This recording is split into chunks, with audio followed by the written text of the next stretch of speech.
D'abord bâtiment militaire, construit entre 1698 et 1704, ces remparts ont ensuite abrité un hôpital allemand durant la Seconde Guerre mondiale, avant d'être longtemps inoccupés.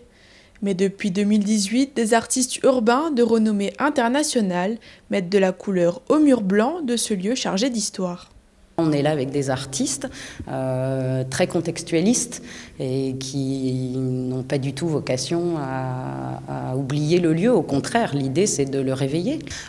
Et puis le fait qu'il y ait eu hôpital allemand, ça a été beaucoup enduit. Donc ça permet de peindre sur les enduits et finalement de respecter le patrimoine. L'idée c'est de lui donner une deuxième vie, sans néanmoins l'oublier. Le but n'est pas de saturer. On a gardé l'espace dans son jus pour qu'on puisse le revisiter comme il a été laissé. Beaucoup de traces sur les murs, on voit des signatures, des dates, 1923, 1930, des petits bâtons de prisonniers, des témoignages.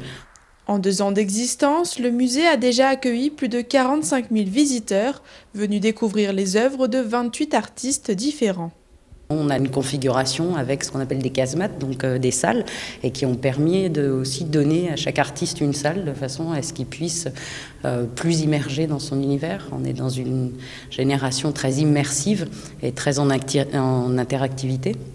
Donc du coup, on a trouvé plutôt chouette qu'ils puissent avoir un espace complètement dédié à eux et dans lequel ils puissent inviter un voyage. Donc là, il y a 28 artistes et 28 voyages différents. Le Mozart Vauban fête aujourd'hui, mardi 7 juillet, ses 2 ans d'existence.